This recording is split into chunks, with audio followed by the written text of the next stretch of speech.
One कैसे हैं आप सब। आई होप आप लोग अच्छे होंगे।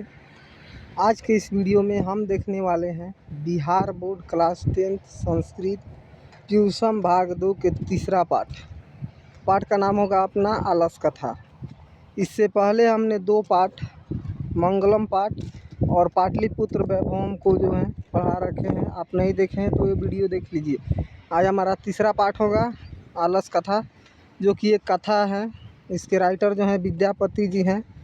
यह पुरुष परीक्षा कथा ग्रंथ से लिया गया है, यानी इसमें पुरुषों की जो है परीक्षा ली गई है और बताया गया है मनुष्य के शरीर का सबसे महान शत्रु जो है आलस होता है। विद्यापति जी हैं। विद्यापति लोकप्रिय मैथिली कवि हैं। कैसे कवि हैं बच्चों? लोकप्रिय मैथिली कवि हैं। इन्हें मैथिल कोकिल भी कहा जाता है। आगे हम लोग थोड़ा इस कहानी को जो है वन शॉट में सुनेंगे, उसके बाद इसके अभ्यास के प्रश्न उत्तर को करेंगे। चलिए कहानी को शुरू करते हैं। कहा जा रहा है कि मिथिला में वीरेश्वर नाम के एक मंत्री रहते थे। किस नाम के? वीरेश्वर नाम के एक मंत्री रहते थे, जो स्वभाव से दानी और दयावान थे। यानी वो व्यक्ति तो किस ढंग के थे? दयावान थे, दया करते थे और दानी थे। वे संकटग्रस्तों और अनाथों लोगों को जो है रोज़ प्रतिदिन इच्छा भर भोजन और वस्त्र देते थे। उसके साथ साथ जो है बच्चों, वे आलसी लोगों को भी इच्छा भर भोजन और वस्त्र देते थे। होता क्या है कि भोजन और वस्त्र को देख करके बहुत से बनावटी आलसी लोग भी जो हैं आने लगे इनके दरबार में। बहुत लोग जो हैं जुट गए। बात सही ही कहा गया है कि अपने सजातियों की सुख देकर सभी लोग दौड़े आते हैं। बात सही है। सभी लोग आ गए तो इतना ज़्यादा भीड़ हो गया लोगों का कि लोगों के रहने के लिए एक आलसशाला बनाया गया है। क्या बनाया गया बच्चों? आलसशाला, जहाँ पर हम लोग पाठ करते हैं उसे पाठशाला बोलते हैं। जहाँ पर गौ रखाई जाती है गौशाला बोलते हैं। इसीलिए जहाँ आलसियों को रखते हैं उसे आलसशाला बोला जाता है। तो आलसशाला जो है बनाया गया। अब क्या हुआ कि दिन प्रतिदिन भोजन और वस्त्र की संख्या जो है घटती गई। इतना ज़्यादा लोग आ गए कि भोजन जो है कम होने लगा, वस्त्र जो है घटने लगा। जिसके चलते जो है एक मंत्री, वीरेश्वर नाम के जो मंत्री है, उनके दरबार में एक मंत्री थे, सामंत थे। उन्होंने महाराज से कहा कि महाराज, आप जो लोगों को भोजन और वस्त्र दे रहे हैं, क्या वे सभी लोग जो हैं अनाथ हैं? क्या वे सभी लोग गरीब ही हैं या आलसी ही हैं? तो राजा साहब बोले कि इसका परीक्षण कैसे किया जाए कि सभी लोग जो हैं अनाथ हैं या संकटग्रस्त हैं। तो मंत्री, वो जो सिपाही था सामंत, वो बोला महाराज, एक युक्ति अपनाया जाए। जब सभी आलसियों को भोजन और वस्त्र दे दिया जाएगा तो जैसे ही सब लोग आलसशाला में सोने जाएंगे तो हम लोग जो है आलसशाला में आग लगा कर उनकी परीक्षा कर सकते हैं। इससे होगा क्या कि जितने भी आलसी लोग होंगे वो ज़रूर उठ जाएंगे, और जो बनावट आलसी होंगे, तुंद बढ़ाने वाला धूर्त लोग, जो भोजन और वस्त्र को मुफ्त में जो है ग्रहण करने आए हैं, वे जरूर क्या हो जाएंगे? भाग जाएंगे। तो शाम को जो है यही जो है रूल अपनाया गया। सभी आलसियों को भोजन और वस्त्र दे करके जब सोने गए सब आलसी, तो जैसे ही सब लोग सोए तो आलसशाला में जो है आग लगा दिया गया। आलसशाला में आग कब लगाया गया? जब सब आलसी सोए थे। क्यों लगाया गया? आलसियों की परीक्षा लेने के लिए। तो आलसशाला में जो है आग लगाया गया। तो आग इतना ज़्यादा हो गया कि घर के जो छप्पर है वो सभी तरफ आग जो है फैलने लगा। अब आग को देख करके सभी लोग जो है भाग गए। कहे बाप रे बाप, आग लग गया, भागो रे भागो। अब सभी लोग भागने लगे। धीरे धीरे जो धूर्त लोग थे वो भी भागने लगे। जो थोड़ा थोड़ा आलसी करते थे वो भी भाग गए। लेकिन 4 लोग जो हैं उसमें से नहीं भागे बच्चों। याद रखना है, कितने लोग नहीं भागे? 4। और वास्तविक आलसियों की संख्या 4 थी। यही आपसे पूछा जाता है। 4 लोग नहीं भागे। आपस में सोए चारों बात कर रहे थे। पहला जो है वस्त्र से मुंह ढक लिया और तब बोला, अरे भाई, ये हाला गुला कैसा हो रहा है? यानी ये कैसा कोलाहल है? हाला गुला कैसा हो रहा है? मुंह ढक करके बोलता है। वो भी देखिए, देख रहा है कि हल्ला गुला क्यों हो रहा है, थोड़ा जगना चाहिए। तो वस्त्र से मुंह ढक लिया, तब बोला कि ये हल्ला गुला कैसा हो रहा है। दूसरा बोला, लगता है कि अपने घरों में आग लगा है। लगता है घर में आग लगा है। दूसरा क्या बोला, लगता है घर में आग लगा है। ये सब याद रखना है कौन क्या बोला। तीसरा बोला कोई भी ऐसा धार्मिक व्यक्ति नहीं है पूजा पाठ करने वाला सज्जनन व्यक्ति जो सभी जीवों को जो है एक समान मानता हो, दयावान हो, कि हमें भीगे हुए आसनों से लिया करके हमें ढक दे या कंबल उम्बर भे करके हमको ढक दे। चौथा बोला अरे बचाल, बचाल मतलब ज़्यादा बोलने वाला, बातचीत करने वाला। अरे बचाल क्यों बातें करते हो, चुपचाप सो क्यों नहीं जाते, जो होगा वो देखा जाएगा। तो चारों आलसियों का वार्तालाप आपसे पूछा जाता है, याद रखिएगा, ठीक है। तो ये चारों आलसियों को जो है बात सुन करके महाराज बोले वीरेश्वर राम के मंत्री अपने सामान से कि जल्दी इसे निकालो, नहीं तो ये लोग क्या हो जाएंगे, मर जाएंगे, इसी में जल जाएंगे। तो चारों आलसियों की बात सुन करके नियोगी पुरुष के द्वारा, अब नियोगी पुरुष कौन होते हैं, जो दयावान होते हैं, जो सज्जनन होते हैं, सभी जीवों के प्रति उदार पूर्ण भाव रखते हैं, उनके द्वारा इनके केस पकड़ करके, केस या बाल आपसे पूछा जाएगा चारों आलसियों को बाहर कैसे निकाला गया, उनके बाल यानी केस पकड़ के बाहर निकाल दिया गया। तब पता चला हो वास्तविक आलसियों की संख्या कितनी थी, 4 थी। तो इसी पाठ का जो है बच्चों हम लोग आज प्रश्न उत्तर देखने वाले हैं।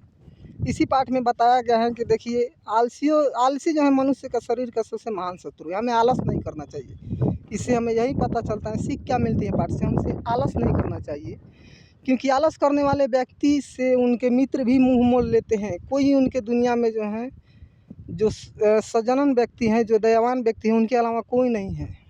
जैसे बच्चों की दया करने वाली, बच्चों की देखरेख करने वाली उनकी माँ होती हैं, यानी बच्चों की गति उनकी माँ होती हैं, और पत्नियों की गति उनके पति होते हैं। तो इसीलिए बताया गया इस पाठ में कि आलसियों की गति जो है कारुणिक व्यक्ति होते हैं। कारुणिक मतलब जो दया करते हैं। तो चलिए इस पाठ को जो है शुरू करते हैं। हमने लाइन बाय लाइन तो पढ़ा रखे हैं, लेकिन प्रश्न उत्तर कराया तो सोचा कि इसको जो है एक बार और बता दें वन शॉट में। तीसरा पाठ है, पहला जो है पंक्ति है कि निर्गतीनां च सर्वेषां मलसः प्रथमो मतः किंचिननं क्षमते कुर्तु जाठरेणया अपि वाहिनाम। अर्थात अगर आपसे जो है शुरू के 2 वर्ड निर्गतिनाम च डैश डैश डैश कर करके जाठरेणाम अपि वाहिनाम अगर दे करके कह दिया जाए, इसका जो है अर्थ बताइए। तो आपको कैसे लिखना है बच्चों कि प्रस्तुत पंक्ति पहले ही किस पाठ की पंक्ति है, आलस कथा पाठ से लिया गया है, जिसके राइटर जो है विद्यापति जी हैं। पैराग्राफ चेंज करके लिखना है, और भी इसमें जोड़ सकते हैं। पुरुष परीक्षा से लिया गया है यह पाठ। मैथिल कोकिल जो है विद्यापति मैथिल कोकिल कवि हैं। पैराग्राफ चेंज करके लिखना। इस पंक्ति के माध्यम से विद्यापति जी आलसी व्यक्तियों के स्वभाव के बारे में बता रहे हैं। उनका कहना है कि निर्गति लोगों में पहला स्थान आलसियों का है। बात सही है। वे कोई काम करके जो है अपना पेट भरना नहीं चाहते हैं, बल्कि दूसरों के भरोसे रहते हैं, और पेट की अग्नि को जो है बुझाने के लिए ये कुछ नहीं कर सकते हैं, दूसरों के जो है भाग्य पर रहते हैं। ठीक है। दूसरा पंक्ति है, स्थिति सैकरे मुल्लाहि सर्वेषामपि संहते सजानितां सुखः दृष्टवा के न धावन्ति जंतवः। अर्थात प्रस्तुत पंक्ति आलस कथा पाठ से लिया गया है, जिसके राइटर जो हैं विद्यापति जी हैं। इस पंक्ति के माध्यम से लेखक समान व्यक्ति के सुख के प्रति आकर्षित होने के बताते हैं। यानी कि लेखक कह रहे हैं कि हमारी स्थिति अत्यंत सुंदर होती है कि हम लोग जो हैं अपने संगति लोगों की, यानी अपने टाइप के इंसान की जो है सुख दे करके उनके जो है पीछे पीछे दौड़े जाते हैं। यानी कि हम लोग को जब मुफ्त में हमारे दूसरे लोगों को अगर भोजन बस मिल रहा है तो हम भी चले जाते हैं। इसी बात को बताया जा रहा है।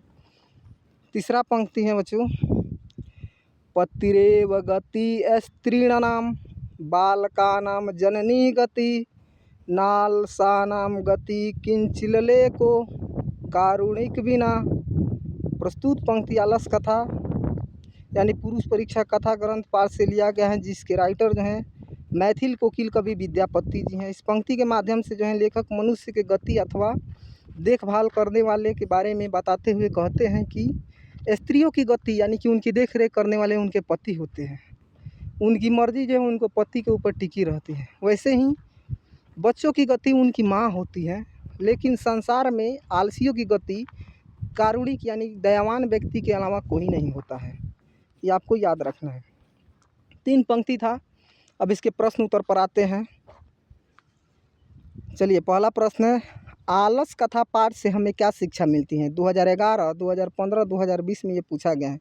अथवा ये प्रश्न ऐसे भी पूछा जा सकता है, आलस कथा पाठ के लेखक कौन है तथा इस कथा से हमें क्या शिक्षा मिलती है? 2016 में इस तरह प्रश्न पूछा गया है। तो आलस कथा पाठ के लेखक विद्यापति जी हैं। पुरुष परीक्षा कथा ग्रंथ से लिया गया है। इस पाठ से हमें यही शिक्षा मिलती है कि हमें आलस नहीं करना चाहिए, क्योंकि आलस करने वाले व्यक्ति का जीवन जो है बड़ी दुखमय होता है। उनको हर कोई हे दृष्टि से यानी खराब नज़रों से देखता है। मित्र भी ऐसे लोगों से मुंह मोड़ लेते हैं। सिर्फ दयावान व्यक्ति ही होते हैं जो उनको क्या करते हैं, देख रेख करते हैं, बाकी कोई नहीं होता। अतः शरीर का सबसे महान शत्रु आलस है, हमें इसे सर्वथा त्याग देना चाहिए। दूसरा पाठ है बच्चों, आलस कथा के कर्मियों ने आलसियों की परीक्षा क्यों ली? 2020 में पूछा गया है। तो आलसशाला में बहुत अधिक जो है बनावटी आलसी लोग जो हैं आ करके घुस करके अन्न और वस्त्र ग्रहण करने लगे, यानी तुन बढ़ाने वाले लोग, धूर्त आलसी। दरबार के भोजन जो है ख़त्म होने लगा, वस्त्र जो है घटने लगा। तब वीरेश्वर राम के मंत्री के कहने पर जो है आलसशाला में उनके कर्मियों ने यानी उनके नौकरों ने आग लगाया और आग लगा करके उनकी परीक्षा ली गई। तो ऐसे आपको लिखना है। तीसरा प्रश्न है, और आग लगाने पर कितने व्यक्ति नहीं भागे? 4 व्यक्ति, चारों का वार्तालाप याद रखना है, पूछा जाएगा। तीसरा है, आलसशाला के कर्मियों ने आलसियों को आग से कैसे और क्यों निकाला? 2020 में पूछा गया है। तो आलसशाला में बनावटी आलसी भी आकर के भोजन और वस्त्र ग्रहण कर रहे थे। तब भोजन और वस्त्र घटने लगा तो आलसियों की परीक्षा लिया गया, और घर में जब सब लोग सोए थे तो सबके सोने पर आग लगाया गया। ये भी याद रखना है, MCQ में पूछा जाएगा। सब जब सोए थे तब आग लगाया गया। लगी आग को देख करके जो है सब लोग भाग गए, लेकिन 4 जो हैं रुक गए। और इन लोगों में वार्तालाप होती है, तो इनके जो है वार्तालाप को सुन करके राजा साहब जो हैं इनके केस को पकड़वा करके बाहर निकलवाए। ये आपको लिखना है। चौथा प्रश्न है, आलसशाला में आग लगने पर क्या हुआ? 2018 में पूछा गया है, ये आपको याद रखना है। तो आपको लिखना है, आलसशाला में आग लगने पर जो है सभी धूर्त आलसी भाग गए। सभी धूर्त आलसी थे वो भाग गए। बाद में थोड़ा थोड़ा आलस करने वाले भी भाग गए, लेकिन 4 वहाँ से आपस में बात कर रहे थे, और वास्तविक आलसियों की संख्या यही 4 थी। पहला बोला हल्ला गुल्ला कैसे हो रहा है, दूसरा बोला लगता है घर में आग लगा है, तीसरा बोला कोई भी धार्मिक व्यक्ति नहीं है जो भीगे हुए आसनों से लाकर थोड़ा ढक दे ताकि हम लोग बच जाए, चौथा बोला अरे बाचाल कितनी बातें करते हो, चुपचाप सो क्यों नहीं जाते, क्यों परेशान करोगे, जो होगा वो हो जाएगा। ऐसे जो है आपको याद रखना है। इनके केस को पकड़ करके बाहर निकाला गया। 5वां प्रश्न है, कहा जा रहा है बच्चों कि मिथिला राज्य के मंत्री कौन था? उन्होंने कृत्रिम यानी बनावटी आलसी की परीक्षा कैसे ली तथा अग्नि लग्न यानी आग से लगे उस घर को देखकर कितने आलसी जो हैं बच गए, यानी कि उसी में रुक गए।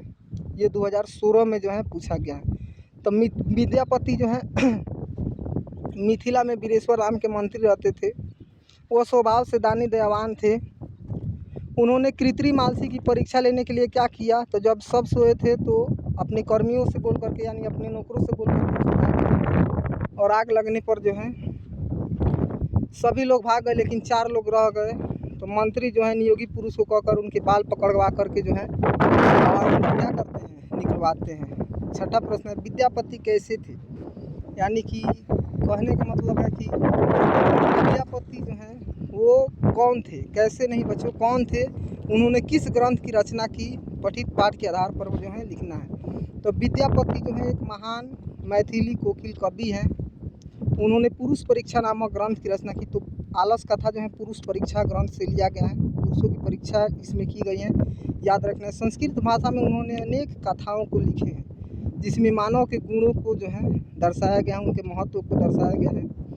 उन्होंने इसके अलावा जो है पशु पक्षियों पर भी अनेक ग्रंथ लिखे हैं। यानी जो है मैथिली जो है भाषा के कवि थे, तो मैथिली जो है भाषा पर उन्होंने अनेकों जो है रचनाएँ किए हैं। आपको ऐसे अपने से भी लिखना है। 7वां प्रश्न है कि आलस कथा का क्या संदेश है, या अथवा करके आपसे ऐसे पूछा गया है कि आलस कथा पाठ में किस पर चर्चा की गई है? 2014 में ये पूछा गया है। तो आलस कथा का संदेश है, या इसमें इस बात पर चर्चा की गई है कि मनुष्य के शरीर का महान रोग जो है आलस है। यानी कि कहने का मतलब है कि मनुष्य के शरीर के महान रोग यानी कि महान जो है शत्रु जो है आलस है। आलस कथा पाठ में जो है हमें इसी आलस पर जो है चर्चा की गई है। जीवन के विकास के लिए व्यक्ति को जो है कर्मठ होना बहुत ज़रूरी है। कर्मठ नहीं होंगे तो हम कभी जो है, जब तक स्ट्रगल नहीं करेंगे, संघर्ष नहीं करेंगे, तब तक सफलता मिलेगी हो नहीं मिलेगी। तो आलस जो है शरीर का एक महान शत्रु है। आलस के कारण हम कोई भी काम जो है समय पर नहीं कर पाते हैं। ठीक है, तो इसीलिए कहा गया है कि हमें इसे हमेशा त्याग देना चाहिए। 8वां प्रश्न है बच्चों, किसकी क्या क्या गतियाँ हैं पठित पाठ के आधार पर स्पष्ट करें। इसमें बताया गया है ना कि गति को यहाँ विशेष रूप से जो है विश्लेषित किया गया है। स्त्री, पुरुष, बच्चों, आलसियों की गति जो है अलग अलग तरीके के हैं। जैसे स्त्रियों की गति उनके पति होते हैं, उनकी मर्जी जो है पतियों के जो है मन पर, भावना पर टिकी रहती है। पति जब चाहेंगे तब उनसे कुछ भी करवा सकते हैं। वैसे ही बच्चों की गति उनकी माँ होती है, माँ खाना नहीं देगी तो बच्चे ऐसे ही रह जाएंगे, है कि नहीं है। उसी तरह जो है आलसियों की गति कौन है, तो कारुणिक व्यक्ति, दयावान व्यक्ति, उनके अलावा कोई नहीं है। तो यही कहा गया है जिनकी गति जो है, जैसे पुरुष स्त्रियों की गति उनके पति हैं, बच्चों की गति उनकी माँ है, आलसियों की गति कारुणिक यानी कि दयावान व्यक्ति है। 9वां प्रश्न है बच्चों कि आलस कथा पाठ का 5 वाक्यों में जो है परिचय देना है। तो ये अपने से भी दे सकते हैं, कहानी सुने हैं ना, ये स्टोरी एकदम अच्छे से सुनाए हैं। आलस कथा पाठ के लेखक जो हैं विद्यापति जी हैं। यह पाठ पुरुष परीक्षा कथा ग्रंथ से संकलित है। यह जो है उपदेशात्मक लघु कथा है, यानी हमें उपदेश देती है, संभलने का मौका देती है कि हमें आलस नहीं करना चाहिए। विद्यापति ने मैथिली, अवहट्टा तथा संस्कृत तीनों में जो है, तीनों भाषाओं में ग्रंथ की रचना की है। पुरुष परीक्षा में धर्म, अर्थ, काम इत्यादि विषयों से जो है संबंध अनेक जो है मनोरंजन कथाएँ भी लिखे हैं। आलस कथा पाठ में बताया गया है कि मनुष्य के शरीर का सबसे महान शत्रु आलस है। आलस के कारण व्यक्ति जो है कोई भी काम समय पर नहीं कर पाता है, अतः इसे हमेशा के लिए जो है त्याग देना चाहिए। जब तक आलस का निवारण नहीं करेंगे, त्यागेंगे नहीं, तब तक हम सफलता नहीं पाएंगे। 10वां प्रश्न है बच्चों, आलस कथा के कर्मियों ने आलसियों की परीक्षा क्यों ली, क्यों और कैसे ली। 2018 में पूछा गया था। आलस कथा के कर्मियों ने, आलस कला के कर्मियों ने आलसी की परीक्षा क्यों ली, तो धूर्त लोग आ गए थे, इसी के चलते मुफ्त में बहुत सारे भोजन और वस्त्र घट रहे थे, इसीलिए परीक्षा ली। और कैसे ली, तो जब सब लोग आलसी जो हैं शाम को भोजन और वस्त्र ग्रहण करके सो रहे थे आलसशाला में, तब आग लगा दिया गया। ऐसे उन्होंने परीक्षा ली, 4 लोग वहाँ बच गए, उनके केस पकड़कर बाहर निकाला गया। और ये 11वां प्रश्न है, सबसे महत्वपूर्ण प्रश्न है, बार बार पूछाने वाला परीक्षा में। चारों आलसियों का वार्तालाप अपने शब्दों में लिखें। 2018 में पूछा गया है। आलसशाला में अत्यधिक खर्च देख करके आलसशाला के कर्मियों ने आलसियों की जो है जाँच की, यानी जाँच करने के उपाय जो है ढूंढी। और जब सब सोए थे तो घर में आग लगा दिया गया, सभी धूर्त भाग गए। बाद में थोड़ा बनावटी आलसी लोग भी भाग गए, लेकिन 4 सोए आपस में बात कर रहे थे। पहला बोला, हल्ला गुल्ला कैसा हो रहा है, वो भी मुंह पर वस्त्र ढक करके बोला, ऐसे सोता था अब वस्त्र उठा करके और मुंह जो है तोप लिया पूरा शरीर, तब बोला अरे हल्ला गुल्ला कैसा हो रहा है। उनके शरीर पर लोग लात धर कर भाग रहे हैं, उनको पता नहीं चल रहा है लोग क्यों भाग रहे हैं। दूसरा बोला, लगता है कि घर में आग लगा हुआ है। तीसरा बोला, कोई भी धार्मिक व्यक्ति नहीं है जो भीगे हुए आसनों से या वस्त्र से, कम्बल से में ढक दे। और चौथा बोला, अरे बचाल कितनी बातें करते हो, चुपचाप सो क्यों नहीं जाते। 12वां प्रश्न है बच्चों, विद्यापति कौन थे, उन्होंने किस ग्रंथ की रचना की तथा आलसशाला में किसकी जो है कहानी है। 6 वाक्य में जो है लिखना है, 2017 में पूछा गया है। तो विद्यापति कौन थे, लोकप्रिय मैथिली कवि थे, उन्होंने किस ग्रंथ की रचना की, पुरुष परीक्षा ग्रंथ की रचना की। तथा आलसशाला में किसकी कहानी है, आलसशाला में आलसियों की कहानी है। बताया गया है कि आलस नहीं करना चाहिए, शरीर का सबसे महान शत्रु आलस है। 13 नंबर, चारों आलसी आग से किस प्रकार बचना चाहते थे, अथवा आलस कथा पाठ के आधार पर जो है बताइए कि आलसी पुरुषों को जो है किसने और क्यों निकाला। 2014 में पूछा गया है। तो चारों आलसियों को जो है बात सुन करके नियोगी पुरुष जो हैं शोरगुल होने पर भी वो नहीं भाग रहे थे, चारों आपस में सोए बात कर रहे थे, तो नियोगी पुरुष उनके केस पकड़ करके बाहर निकाले। 14वां प्रश्न, आलस कथा पाठ का सारांश जो है लिखना है। ये 5 नंबर में पूछा जाएगा, 2012 में ये पूछा गया था। आलस कथा पाठ के लेखक विद्यापति जी हैं। यह पाठ पुरुष परीक्षा कथा ग्रंथ से लिया गया है। यह कथा जो है मैथिली नगर की है, यानी मिथिला नगर की है। बीरेश्वर में मिथिला में बीरेश्वर नाम के एक मंत्री रहते थे। स्वभाव से दानी और दयावान थे। संकटग्रस्तों को जो है और अनाथों लोगों को भोजन वस्त्र देते थे, जिसके देखते देखते जो है बहुत से बनावटी आलसी जो है स्वांग रचकर, यानी कि बनावट बना करके धूर्त लोग भी आ गए भोजन वस्त्र ग्रहण करने। अब भोजन वस्त्र जो दिन प्रतिदिन जो है घटता गया, तो आला सला के कर्मियों ने जो है आला सला बनाया गया उनको रहने के लिए, इतना लोग पहुंच गए। और उनके कर्मी जो थे, यानी कि आला सला में काम करने वाले लोग, उन्होंने जो है एक उपाय खोजी, युक्ति खोजी कि उनको जांच कैसे किया जाए कि सब लोग जो है आलसी हैं या थी गरीब ही हैं या अनाथ ही हैं। तो महाराज से कहा गया, तो ठीक है चेक तुम लोग कर लो।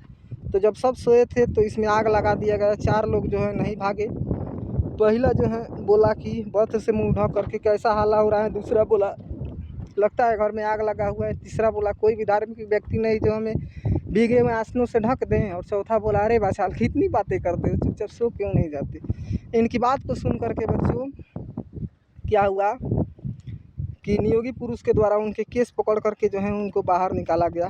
और इस प्रकार जो है हमारी जो है सेशन जो है कंप्लीट होता है।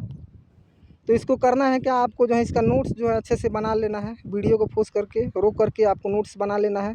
और इतनी अच्छी जो है हमने कहानी आपको सुनाई, स्टोरी सुनाई, इसके लिए आपका फ़र्ज़ क्या बनता है बच्चों कि अपने 2-3 जो है दोस्तों में, सखियों में, मित्रों में इस वीडियो को शेयर करना है। जहाँ भी पढ़ने जाते हैं वहाँ जो है बच्चों से बताना है कि इस चैनल पर देख लीजिए, अच्छे से पढ़ाया जाता है। और क्या करना है, लाइक शेयर करना है, एक लाइक ज़रूर करना है। कमेंट में जो भी डाउट है अपना बता करके हमसे पूछना है। मिलते हैं अगले वीडियो में संस्कृत साहित्य लेखिका नारी जाति की रचनाओं वाली वीडियो में। तब तक के लिए जय हिंद, जय भारत।